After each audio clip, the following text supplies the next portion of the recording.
Hello दोस्तों, हमारे channel में आपका फिर से बहुत बहुत स्वागत है। आई होप आप लोग बहुत बढ़िया होंगे। आज हम डिस्कस करने वाले हैं केवीएस पीजीटी मैथमेटिक्स का सिलेबस।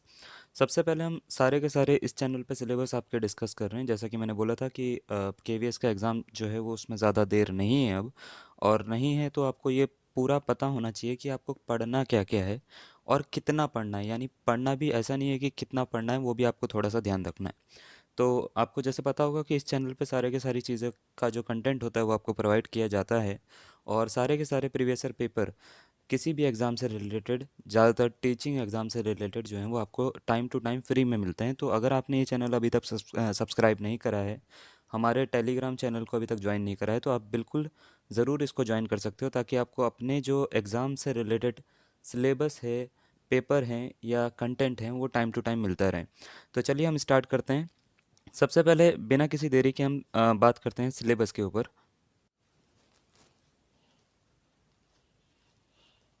तो जैसा कि आपको पता है कि ये जो पेपर है ये दो पार्ट में होने वाला है। हम बेसिकली अभी फोकस कर रहे हैं कि सेकंड पार्ट में, यानी मैथमेटिक्स में जो आपका पेपर आएगा उसमें आपको करना क्या क्या है, पढ़ना क्या क्या है। फर्स्ट पार्ट कॉमन पार्ट है सबका। सेकंड पार्ट में जो पेपर आएगा आपका या जो आपको पढ़ना है उसके ऊपर मैं बात कर लेता हूँ सबसे पहले। तो इसमें कुछ चैप्टर्स हैं जो आपको चैप्टर देखने के लिए मिलेंगे। ये क्लास 11th और 12th का कॉम्बिनेशन है। तो क्लास 11th के जो चैप्टर्स हैं, सेट सेट थ्योरी आपको सबसे पहले जो है वो पूरा का पूरा पढ़ना है। और इसके ऊपर हम फ्री वीडियोस आपके लिए लेकर आ रहे हैं, जिसमें शॉर्ट ट्रिक से लेके बेसिक से लेके हर चीज़ आपको मिलेगा इसमें। बेसिक टू एडवांस आपको सारे के सारे क्वेश्चन आपको देखने को मिलेंगे। तो सेट थ्योरी, सबसे पहले सेट थ्योरी में आपको क्या क्या पढ़ना है। सबसे पहले रिप्रेजेंटेशन ऑफ सेट, कि सेट कितने तरह, सेट कैसा होता है, उसकी बेसिक डेफिनेशन क्या है, रिप्रेजेंटेशन क्या है, रोस्टर फॉर्म क्या है, सेट बिल्डर फॉर्म क्या है, टेबुलर मेथड को किस तरीके से हम कन्वर्ट करके लिखते हैं, वो सब चीज़ें। उसके बाद टाइप्स ऑफ सेट्स में हम बात करते हैं, तो एम्प्टी सेट को आप पढ़ सकते हो, फाइनाइट इनफाइनाइट सेट को आप पढ़ना है आपको। ये टाइप्स लिख रखे हैं इन्होंने, इसका मतलब ये नहीं है कि बस ये खाली टाइप पढ़ने हैं। हमारे को इसके ऊपर क्वेश्चन मैं बता दूंगा आपको। पर्टिकुलर हमारे पास में क्वेश्चन का सेट है, उसको आपको जो है डेली सॉल्व कराया जाएगा आने वाले टाइम पर। तो ये पूरा का पूरा आपको मिलेगा। इक्वल सेट है, सबसेट है, subset of a set of real numbers, specially intervals, ठीक है, विद नोटेशन। उसके बाद यूनिवर्सल सेट है, वेन डायग्राम के क्वेश्चन जो आते हैं वो बहुत अच्छे आते हैं, ठीक है। यूनियन और इंटरसेक्शन है, डिफरेंस है, और कॉम्प्लीमेंट है और प्रॉपर्टीज़ ऑफ कॉम्प्लीमेंट है, जिसमें डी मॉर्गन लॉ और बाकी लॉज आ जाते हैं, ठीक है। इसके बाद रिलेशन एंड फंक्शन की बात करें तो इसमें ऑर्डर्ड पेयर है, कार्टेशियन प्रोडक्ट है, और number of elements in the Cartesian product of two finite sets, जो कि वो आपको याद होगा एम एन वाला जो फॉर्मूला होता है उससे हम निकालते हैं, ठीक है। Cartesian product of two sets हैं। उसके बाद ट्रिपल क्रॉस प्रोडक्ट भी है इसमें, ठीक है। डेफिनेशन ऑफ रिलेशन है उसके बाद में, यानी रिलेशन का पार्ट है, ठीक है। और इसके बाद में इसमें डायग्राम्स है, डोमेन कोडोमेन रेंज रिलेशन की। और बात करें तो इसी के बाद में फंक्शन है। फंक्शन में जो है स्पेशल टाइप, वो तो फंक्शन की डेफिनेशन होगी, ये स्पेशल टाइप का रिलेशन होता है। डोमेन है, कोडोमेन है, रेंज है, इसकी जो आपको पढ़नी है। रियल वैल्यूड फंक्शन पढ़ने हैं, इसकी डोमेन और रेंज आपको पढ़नी है। इसके रिलेटेड आपको क्वेश्चन लगाने हैं। Constant function, identity function, polynomial, rational modulus, signum या exponential, logarithm, greatest integer function, least integer function, इनके ग्राफ के साथ जो है वो सारा का सारा सम, डिफरेंस, प्रोडक्ट और कोशेंट ऑफ फंक्शन, ये सब का सब आपको कवर करना है। ट्रिग्नोमेट्रिक फंक्शन में जो है आपको जो ट्रिग्नोमेट्री आ रही है, ट्रिग्नोमेट्री के बारे में आपको बता देता हूँ कि पॉजिटिव नेगेटिव एंगल आ रहे हैं, यानी आपका एक तरह से वो आ रहा है जिसको हम बोलते हैं चार क्वाड्रेंट का रूल, ठीक है। उसके बाद measuring angle in radiance and degree, ये पूरा का पूरा उसी का ही पार्ट है, ठीक है, मेजर टू अनदर। और उसके बाद बोला है definition of trigonometric function with the help of unit circle, truth of identity, sine square x plus cos square x is equals to one, square है ये, ठीक है। और उसके बाद फॉर ऑल, उसके बाद जो बोला गया है signum, science of trigonometric function, domain range जो है वो ट्रिग्नोमेट्रिक फंक्शन के पढ़ने हैं, ग्राफ पढ़ने हैं। उसके बाद sine x plus y, cos x minus y, ये जो फॉर्मूले होते थे ये सारे के सारे। और क्लास 11th और 12th की पूरी ट्रिग्नोमेट्री आपको देखने को मिलेगी। इसमें 12th का इन्वर्स अभी तक देखने को आपको नहीं मिला यहाँ तक। इसके आगे का थोड़ा सा होगा। ये 11th और 12th में तो दोनों का कंबाइन करके लिखा गया है। तो 11th भी होगी और 12th भी होगी। और इसी के साथ साथ आपको एक्स्ट्रा क्वेश्चंस भी करने पड़ेंगे जो प्रीवियस ईयर हैं, और जो मॉक टेस्ट के हैं वो मैं करवाता रहूँगा इसी चैनल पे आपको। कॉम्प्लेक्स नंबर में आपको कॉम्प्लेक्स नंबर की पूरी डेफिनेशन, आइटा का रोल, उसके बाद क्वाड्रेटिक इक्वेशन जो इसके साथ में आती है, और प्रॉपर्टीज़ ऑफ जो कॉम्प्लेक्स नंबर है, आर्गन प्लेन है, ठीक है, फॉर्मेशन है, क्यूब रूट ऑफ यूनिटी। ज़्यादातर इसमें लिखा हुआ नहीं है, लेकिन उसके क्वेश्चन काफ़ी सारे बन जाते हैं कभी कभार, और वो देखने को भी मिले हैं क्योंकि वो कॉम्प्लेक्स नंबर का ही एक पार्ट है, तो उसको भी आपको कराया जाएगा। उसके बाद लीनियर इनइक्वालिटीज़ की बात करें, लीनियर इनइक्वालिटीज़ में आपको नॉर्मल ग्राफ 2D और 1D दोनों आपको करना है, ठीक है, यानी नंबर लाइन पे रिप्रेजेंटेशन करनी है, और 2 डायमेंशनल जो ग्राफ आते हैं उसके ऊपर आपको करना है। परम्यूटेशन कॉम्बिनेशन में आपको फैक्टोरियल नोटेशन करनी है, परम्यूटेशन करना है, कॉम्बिनेशन करना है, और एनपीआर और एनसीआर के जितने भी फॉर्मूले हैं वो सारे के सारे आपको करने हैं, उसके रिलेटेड क्वेश्चन जितने भी आते हैं। बाइनोमियल थ्योरम में आपको जो करना है स्टेटमेंट और प्रूफ बाइनोमियल थ्योरम के, ये तो चलो आराम से हो जाते हैं। उसके बाद बाइनोमियल थ्योरम की बात करें तो पॉजिटिव इंटीग्रल इंडिसेस, यानी पॉजिटिव पावर में जितनी भी होती हैं वो सारे के सारे क्वेश्चंस, पास्कल ट्राइंगल, और जो एप्लीकेशन है यानी जो इसके फॉर्मूले हैं कहाँ कहाँ पे यूज़ होते हैं, कितनी तरह से यूज़ होते हैं, इसके ऊपर कितने अलग अलग तरह के क्वेश्चन बन सकते हैं, जैसे इंडिपेंडेंट टर्म्स होते हैं, मिडिल टर्म्स होती है, पीछे से एंड से कोई भी टर्म्स निकालनी हो तो वो कैसे निकालेंगे, नेगेटिव पावर का बाइनोमियल कोफिशिएंट कैसे सॉल्व करेंगे, इनफाइनाइट बाइनोमियल कोफिशिएंट को कैसे निकालेंगे, ये सारी चीज़ें जो होती हैं उसमें आ जाती हैं। सीक्वेंस एंड सीरीज़ की बात करें अगर हम, तो सीक्वेंस सीरीज़ में आपको एपी पढ़ना है, जिसमें अर्थमेटिक मीन के साथ में ज्योमेट्रिक मीन पढ़ना है, ज्योमेट्रिक प्रोग्रेशन पढ़ना है। उसके बाद sum of n terms of GP पढ़ना है आपको, जो इनफाइनाइट और फाइनाइट दोनों होती हैं, तो दोनों ही पढ़नी है, इनफाइनाइट और फाइनाइट दोनों ही पढ़नी है। उसमें दोनों का सम निकालने के लिए जो फॉर्मूला यूज़ होता है वो आपको पता होगा, तो वो दोनों पढ़ना है। ज्योमेट्रिक मीन पढ़ना है और रिलेशन को पढ़ना है, अर्थमेटिक मीन और ज्योमेट्रिक मीन में। हार्मोनिक मीन या हार्मोनिक प्रोग्रेशन इसमें नहीं आ रही है, तो इसमें आपको सिर्फ एपी और जीपी पढ़नी है, एचपी नहीं पढ़नी, यानी हार्मोनिक प्रोग्रेशन नहीं आएगा आपके कोर्स में, ठीक है। उसके बाद स्ट्रेट लाइन की बात करते हैं। स्ट्रेट लाइन में 2D जो है वो स्लोप ऑफ टेंजेंट ये सब जो है, और angle between two lines, various form और equation of a line parallel to axis, point slope form जो होती है, स्लोप इंटरसेप्ट फॉर्म जो होती है, y is equal to m x plus c, और डिस्टेंस फॉर्मूला, ठीक है, और distance between the point from a line, ये सारा का सारा करना है। बेसिकली बोला जाए तो क्लास 11 में जितने भी टॉपिक्स हैं आपके आर एस अग्रवाल में आपको देखने को मिलेंगे, लगभग वो सारे के सारे आपको कवर करने हैं। कॉनिक सेक्शन में आपको सर्कल, एलिप्स, पैराबोला, हाइपरबोला, ये सारा का सारा करना है, और इसके साथ में इसकी स्ट्रेट लाइन की कंडीशन होती है। स्ट्रेट लाइन से जब डिस्टेंस निकालनी पड़ती है या इंटरसेक्शन निकालना पड़ता है, और इसकी स्टैंडर्ड इक्वेशन जो होती है वो सारी की सारी, इन सब की स्टैंडर्ड इक्वेशन जो होती है, जो a x square plus b y square वाली, वो सारी की सारी आपको करनी है। 3D की बात करते हैं। 3D में आपको अगर यहाँ पे बात करें तो कोऑर्डिनेट एक्सिस, कोऑर्डिनेट प्लेन, यानी प्लेन ज्योमेट्री आ रही है आपकी, प्लेन ज्योमेट्री आ रही है, और coordinates of a point, distance between two point, distance formula से आपको करना है, ज़्यादा कुछ है नहीं इसमें। लिमिट के आपको जो हैं वो सारे के सारे करने हैं। लिमिट की बात करें तो लिमिट में सबसे पहले आपको जो पढ़ना है trigonometric function, exponential function, logarithmic, और जितने भी फंक्शंस होते हैं, और उन सब के लिमिट के क्वेश्चंस आपको करने हैं। सम डिफरेंट और डिफरेंस सॉरी, और कॉम्पोजिशन पे भी कभी कभार बन जाते हैं। क्वेश्चन ऑफ फंक्शंस पे भी इसके क्वेश्चन आपके जो हैं वो काफ़ी देखने को मिलेंगे। लिमिट की आपकी तैयारी बहुत अच्छे से कराई जा सकती है, वो मैं आपको बता दूंगा। हमारे चैनल पे काफ़ी सारी वीडियोस हैं भी, जैसे कॉम्प्लेक्स नंबर की आपको देखने के लिए अभी मिल जाएगी, वो एलटी के लिए है, बट मैं अभी केवीएस के लिए अलग से वीडियोस बनाऊंगा प्रीवियस ईयर के साथ में, तो वो भी आप उसको ज्वाइन कर सकते हो। ट्रिग्नोमेट्रिक फंक्शन और बाकी जितनी भी लिमिट्स के क्वेश्चन हैं वो सारे के सारे आपको करने पड़ेंगे। इसके लिए आप कोई अच्छी सी बुक, जैसे मैं सबसे अच्छा प्रेफर करता हूँ कि आर एस अग्रवाल बेसिक के लिए आप करिए, और एक प्रैक्टिस सेट जो हम आपको प्रोवाइड करवा रहे हैं फ्री ही होगा, फिक्र ना करिए। तो जो फ्री वाला कंटेंट होगा वो आपको सारा का सारा फ्री में ही मैं बोल के दूंगा, ठीक है। अगर पेड लगेगा तो मैं आपको पहले से ही बताऊंगा, वो आपकी इच्छा है, ठीक है। स्टैटिस्टिक्स में बात करें, measure of dispersion, range, mean, deviation, variance, standard deviation, ungrouped और ग्रुप डाटा, ठीक है, ये आपको सारा का सारा पढ़ना है, क्लास 11th में आता है।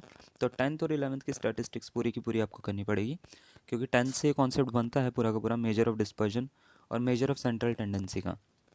सेंट्रल टेंडेंसी में मीन, मॉड और मीडियन आ जाता है। डिस्पर्जन में ये जो जितना भी लिखा हुआ है ये सारा का सारा पार्ट आता है, ठीक है। तो ये डिस्पर्जन का पार्ट है, ठीक है। मीन डेविएशन, मीडियन डेविएशन, ये सारा का सारा ये आपको कवर करना पड़ेगा। उसके लिए थोड़ा बहुत 10th का कॉन्सेप्ट आपको आना चाहिए। प्रोबेबिलिटी की बात करें, प्रोबेबिलिटी में आपको जो मिल रहा है वो मिल रहा है प्रोबेबिलिटी ऑफ सैम्पल स्पेसेस। सबसे पहले सैम्पल स्पेसेस के बारे में आपको सारा का सारा, फिर एंड और न और नीदर नॉर, ये सारे के सारे जितने भी ऑपरेशंस होते हैं, ए यूनियन बी वाले, ए इंटरसेक्शन बी वाले, है ना, ये सारे के सारे आपको करने हैं। A minus B, probability of A minus B, है ना। उसके बाद mutually exclusive events, exhaustive events, और उसके बाद इसमें जितने भी ऑक्सियम्स हैं प्रोबेबिलिटी के, वो सारे के सारे करने हैं। इसमें प्रोबेबिलिटी जो है वो क्लास 11 तक की है, 12th वाली नहीं है, यानी इसमें बेस थ्योरम वगैरह नहीं है। रिलेशन एंड फंक्शन दोबारा से अगर हम बात करें, रिलेशन में आ रहा है रिफ्लेक्सिव सिमेट्रिक और ट्रांजिटिव रिलेशन, और फंक्शन में वन वन और ऑन टू फंक्शन। उसके बाद इन्वर्स ट्रिग्नोमेट्रिक फंक्शन की डोमेन, रेंज, प्रिंसिपल वैल्यू और ग्राफ के ऊपर जितने भी सारे के सारे क्वेश्चन बन सकते हैं वो सारे करने हैं। मैट्रिसेस में बात करें तो मैट्रिसेस पूरा ही चैप्टर है, इसमें आपको मैट्रिसेस के notation, order, equality, types of matrices जितने भी होते हैं, और transpose, symmetric, skew symmetric, operations, addition, multiplication जितने भी होते हैं वो सारे के सारे आपको करने हैं। उसके बाद आपको लॉज इसके करने हैं, जैसे एसोसिएटिव लॉ फॉलो करता है या नहीं करता, कम्यूटेटिव लॉ फॉलो होता है या नहीं होता, ठीक है। तो ये सारे के सारे क्लोजर, एसोसिएटिव, आइडेंटिटी, इन्वर्स और कम्यूटेटिव और अबिलियन प्रॉपर्टी। अबिलियन वैसे इसमें लिखी नहीं है तो आपको करने की ज़रूरत नहीं है, तो ये सारी की सारी प्रॉपर्टीज़ आपको करनी है। उसके बाद अगर हम बात करें इन्वर्स ऑफ अ मैट्रिक्स, तो ये मैट्रिक्स पूरी की पूरी 12th लेवल तक की है, वो आपको करनी है, ठीक है। डिटर्मिनेंट भी आपका 12th लेवल तक का ही मिलेगा, यानी आप सबसे पहले स्टार्ट कर सकते हो एनसीईआरटी से, और इसके क्वेश्चन अच्छे सॉल्व करने के लिए आप जो हैं मदद ले सकते हैं प्रैक्टिस सेट या किसी मॉक की, ठीक है। तो ये सबको सब आपको डिटर्मिनेंट की बात करें तो 3x3 मैट्रिक्स का determinant, minor cofactor, application of determinant, और ट्राइंगल, एरिया ऑफ ट्राइंगल आपको देखने को मिलेगा, इक्वेशन ऑफ लाइन भी इसमें ही मिलेगी, ठीक है, एरिया ऑफ ट्राइंगल वाले चैप्टर में ही है। एडजॉइंट है, इन्वर्स है, कंसिस्टेंसी और इनकंसिस्टेंसी, किस तरीके से, मतलब कोई भी लीनियर इक्वेशन को जब हम सॉल्व करते हैं, पेयर ऑफ लीनियर इक्वेशन को या 3 लीनियर इक्वेशन को या 4 लीनियर इक्वेशन को, तो वो किस तरीके से आपको सॉल्व करना है मैट्रिक्स मेथड से, वो सारा का सारा आएगा। 2 वेरिएबल और 3 वेरिएबल की लीनियर इक्वेशन को, ठीक है ना। उसके बाद कॉन्टीन्यूटी एंड डिफरेंशियबिलिटी में कॉन्टीन्यूटी पूरी की पूरी फंक्शंस की है, चेन रूल के साथ में डिफरेंशिएशन है उसका, ठीक है। और existence of continuity, existence of derivative आपको करना पड़ेगा, इम्प्लिसिट फंक्शन का भी डेरिवेटिव आपको करना पड़ेगा, concept of exponential and logarithmic function, derivative of logarithmic function, exponential function, logarithmic differentiation, और derivative of function expressed in parametric forms. Parametric forms वो वाली होती थी, आपको याद होगी, टी वाली जो होती थी, है ना, एक्स इजिकल्स टू टी दे रखा है, वाई इजिकल्स टू टी की पावर 4 दे रखा है, तो डी वाई अपन डी एक्स कितना होगा, और फिर हायर ऑर्डर डेरिवेटिव में सेकंड ऑर्डर डेरिवेटिव दे रखा है, बस आपको ये करना है। एप्लीकेशन ऑफ डेरिवेटिव में आपको जो करना है, रेट ऑफ चेंज करना है सबसे पहले, फिर increasing decreasing function, maxima minima करना है, सेकंड डेरिवेटिव टेस्ट, ठीक है, करना है आपको। उसके बाद सिंपल प्रॉब्लम जो आती हैं वो सारी की सारी, जिसमें हम बात करते हैं वर्ड प्रॉब्लम किसकी, वो सारी की सारी करनी है। ज़्यादातर वर्ड प्रॉब्लम आपको मैक्सिमम मिनिमम पे मिलेगी। इंटीग्रेशन में सारे के सारे इंटीग्रेशन जितना भी होता है, टोटल इंटीग्रेशन आपको पढ़ना है, तो इंटीग्रेशन में कुछ छूटना नहीं है। वो आपको ये क्लास 12th के सिलेबस के ऐसा लग रहा होगा, लेकिन आपको छोड़ना कुछ नहीं है। एप्लीकेशन ऑफ इंटीग्रेशन में इंटीग्रेशन फाइनाइट और मतलब इनडेफिनिट और डेफिनिट आपको दोनों ही करने हैं। और एप्लीकेशन ऑफ इंटीग्रेशन की बात करें तो एप्लीकेशन में area under the curve, line curve, parabola, ellipse, और इसमें 1D और 2D दोनों फिगर आपको करनी है, ठीक है। मतलब एक कंबाइंड फिगर के क्वेश्चन आते हैं, वही आपको करने पड़ेंगे। डिफरेंशियल इक्वेशन में सबसे पहले ऑर्डर डिग्री डिफरेंशियल इक्वेशन की, इसका एक क्वेश्चन ज़रूर बनता है आपका हर बार। सॉल्यूशन ऑफ डिफरेंशियल इक्वेशन, जिसमें वेरिएबल सेपरेशन मेथड आता है, होमोजीनियस डिफरेंशियल इक्वेशन है, फिर लीनियर डिफरेंशियल इक्वेशन है जो आपको करनी है, और उसके बाद आपको एक जो डिफरेंशियल इक्वेशन डिफरेंशियल कोफिशिएंट के बेस पे जो बनती है वो वाली आपको करनी पड़ेगी।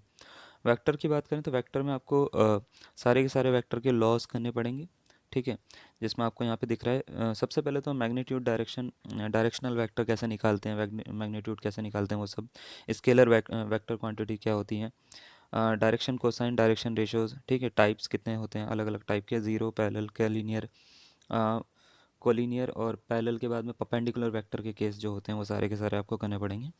Position vector of a point, ये सारा का सारा आपको करना पड़ेगा। इन्होंने एक चीज़ करी है कि सिलेबस में खाली ये टाइप दिए हैं, बट जब आप पेपर उठाते हो तो उसमें ऐसा नहीं है कि पैरेलल वेक्टर लिखा है तो पैरेलल का ही खाली क्वेश्चन आएंगे। परपेंडिकुलर की भी एक कंडीशन होती है, तो क्वेश्चन आ सकते हैं उसके, क्योंकि वो उसी का ही पार्ट है। ठीक है, तो आप जब वेक्टर या कोई भी चैप्टर उठाओ तो आप ये कोशिश ज़रूर करिएगा कि एटलीस्ट जो 12th तक के पूरे टॉपिक हैं वो सारे के सारे कवर होने चाहिए, सारे। उसके बाद जो हैं एक्स्ट्रा टॉपिक जो हैं वो भी आपके कवर होने चाहिए। ठीक है, तो इसमें सारे के सारे स्केलर देखो, ये स्केलर डॉट प्रोडक्ट जो आपको दिखेगा, तो इसमें वेक्टर डॉट प्रोडक्ट दो वेक्टर का और ट्रिपल प्रोडक्ट आपको दोनों करना पड़ेगा, क्रॉस प्रोडक्ट भी, डॉट और क्रॉस ट्रिपल प्रोडक्ट जो है वो आपको करना पड़ेगा। ठीक है, तो इसके सारे के सारे जो क्वेश्चन हैं या चीज़ें हैं वो मैं आपको प्रोवाइड करवा दूंगा। 3D ज्योमेट्री में दोबारा से आ जाते हैं। 3D ज्योमेट्री एक तो 11th के बेसिस पे, जिसमें आपको डिस्टेंस फार्मूला, सेक्शन फार्मूला, ये सब चीज़ें मिलती हैं, नॉर्मल सी चीज़ें। और इसमें जो आपको मिलेगा वो प्लेन ज्योमेट्री के साथ साथ, लाइन ज्योमेट्री के साथ साथ डिस्टेंस बिटवीन टू लाइंस और एंगल बिटवीन टू लाइंस, इन्होंने प्लेन ज्योमेट्री नहीं दे रखी है।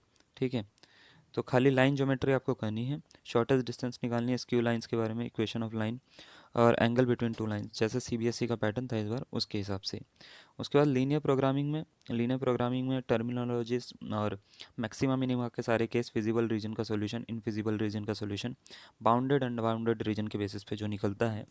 उसके बाद trivial non trivial solution, optimal और फिजिबल सॉल्यूशन और इनफिजिबल सॉल्यूशन, ये सारा का सारा आपको कवर करना है कांस्टेंट की इक्वेशन के साथ में जो आता है सारा का सारा। प्रोबेबिलिटी में जो 12th लेवल की, 11th लेवल की जो प्रोबेबिलिटी है वो मैंने आपको बता दी। अब ये 12th लेवल की प्रोबेबिलिटी में जैसा कि ऊपर देखने पे लग रहा था बेस थ्योरम नहीं है, तो बेस थ्योरम भी इन्होंने डाल दिए। तो 12th का पूरा प्रोबेबिलिटी का जितना भी है कंडीशनल प्रोबेबिलिटी के साथ में बेस थ्योरम, ये सब की सब। और इन्होंने प्रोबेबिलिटी डिस्ट्रीब्यूशन भी दे दिया, जो स्टैटिकल प्रोबेबिलिटी का एक पार्ट है, लास्ट में मिलेगा आपको ये। ठीक है, जब आप प्रोबेबिलिटी में बेस थ्योरम ख़त्म कर देते हो तो उसके बाद में एक स्टैटिकल प्रोबेबिलिटी आती है, जिसमें बर्नौली ट्रायल्स और ये सब फॉर्मूले आते हैं, जिसमें मीन और वेरिएंस निकालना सिखाया जाता है। तो वो आपको पूरा का पूरा कवर करना है। सबसे पहले तो आपको ये करना है कि आपको अपना बेसिक कवर कर लेना है, ये पूरा सिलेबस हो गया है।